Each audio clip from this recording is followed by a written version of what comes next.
This woman, her kids were playing on an empty field. And maybe that empty field belonged to the neighbor. I'm not sure if that's the case or not.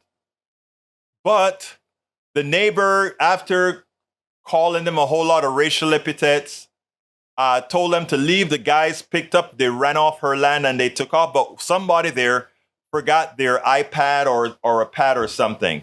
They went to the woman's house to get it. She threw a skate at them and threw something else at them. The boys go back home to mommy and says, "Hey, mom, our neighbor started calling us by all those dirty racial names. And she threw something, broke my iPad or something of that nature."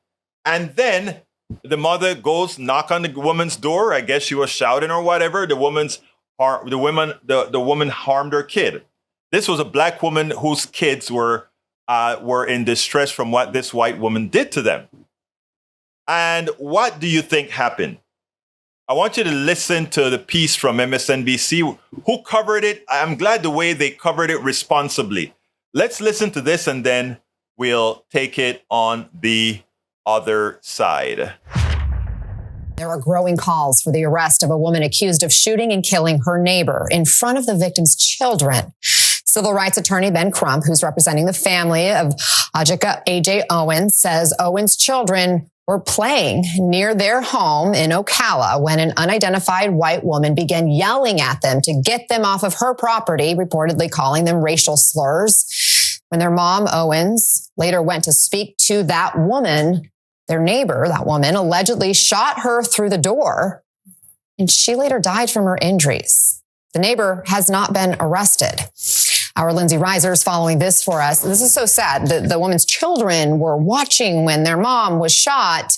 The lawyer representing the family, Benjamin Crump, has called this an unjustified killing. What are you learning? Yeah, it is so tragic. And the actual shooting happened Friday night at 9. So we know what Ben Crump says led up to this. The kids were playing that field near an apartment or duplex complex when he says the neighbor, who he describes as a 58-year-old white woman, yelled at them, called them racial slurs, told them to get off of the property. The kids leaving behind a tablet. She grabs it. And one of the kids later goes to her house to try and retrieve it. And that is when, according to Ben Crump, she throws something at or toward them, hits one of the kids. Grandmother and police are saying that that's a pair of skates. He goes home to tell his mother, Ajike Owens. She goes to talk to the neighbor. And that is when the shooter, now we know is the shooter, is telling police her version of events, saying it was a heated exchange, yelling and aggression on both sides, banging on doors, threats being made. And Ajike Owens' mother says that door never opened and the shooter shot through the door, hitting Ajike and ultimately killing her. The woman responsible hasn't been publicly identified, hasn't been arrested, hasn't been charged by anything with law enforcement. As you mentioned, the 9-year-old son right next to her, 2 of the 4 kids may have witnessed this. And Ajike Owens' family and friends, they say she was a cheer mom, a football mom, so involved in the kids' lives, so loving. And they say this was unjustified. Listen.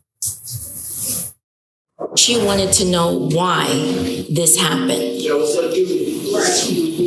She knocked on Susan's door. A closed, locked door. Door never opened. No. My daughter,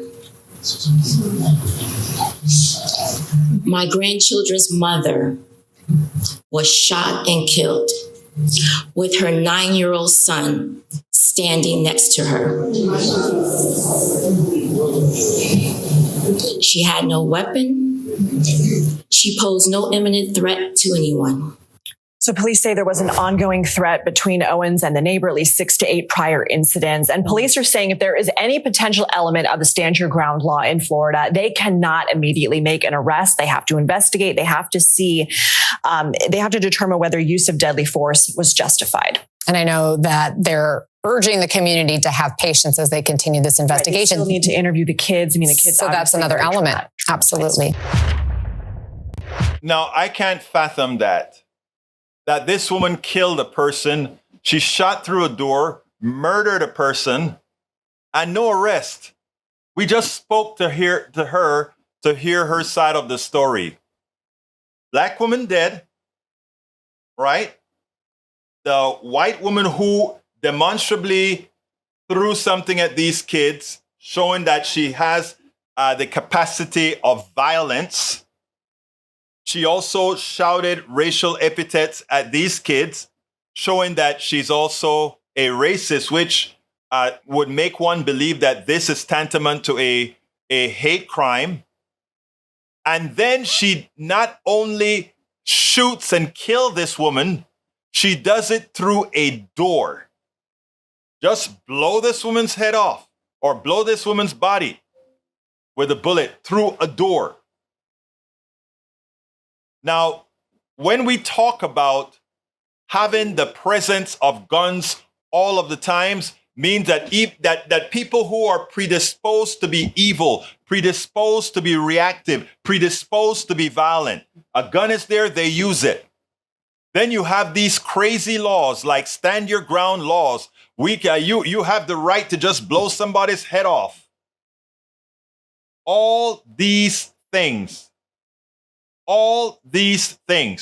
point to bad policy, evil policies. Promulgated by whom? The Republican Party, the governments in red states. These are things that put the lives of especially BIPOCs at risk. Because there is something intrinsic within the mindset of many. They wouldn't think about shooting folks that aren't BIPOCs on a whim. But otherwise, they would. Think about that. Think about our governments that are making lives, my life, the life of my daughter, the life of my wife, the life of my relatives of BIPOC persuasion. We don't want, I'm a political activist. We normally go and knock on doors to get people to sign petitions and that sort of thing. I can't do that anymore. I have a precinct captain here, beautiful white woman. She does all the door knockings now. I can't go door knocking. I can't go out there and walk in front of somebody's door and feel safe. Because this doesn't only happen in Florida. The last one, I believe, happened in North Carolina. And don't you think it would happen here in Kingwood? I want a lot of my brothers and sisters to think this.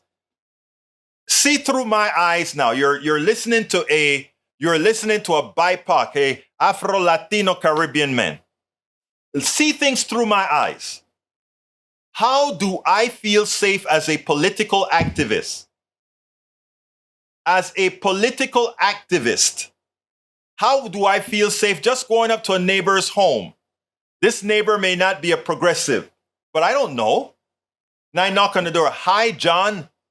The first thing they see is a bald-headed, 205-pound dude at the house. They blow a cap on me and say, oh, we thought he was coming. We were standing our ground. I was on their property. This is real. When you have DeSantis and Abbott and Patrick and all these red state criminal governors talking, they can talk in platitudes. They can talk about creating pleasant societies or polite societies. If everybody had a gun, we would have a polite society. Really? That's not what I see. I see a kid who knocked at the wrong door and a bullet went through the door and shot him, almost killed him a few millimeters from his heart. I see a black woman going to the home of a violent white woman who threw a skate at her kid, who threw her kids off an empty lot with racial slurs, who also broke their iPad and killed the mother, and not even an arrest warrant or an arrest was issued. The cop summarily speaks to them and speaks to her and takes her point of view. And after several days, she's still home, no arrest, but there's a dead woman, mother of 4 kids, distinguished woman in the community who nurtures her kids, goes to the football games, makes sure they're taken care of. And now their grandmother is down, making a move from the north down to Florida to make sure that those 4 kids are cared for. And then we want to talk about the sanctity of life. We want to talk about the sanctity of life. Again, how am I to feel safe?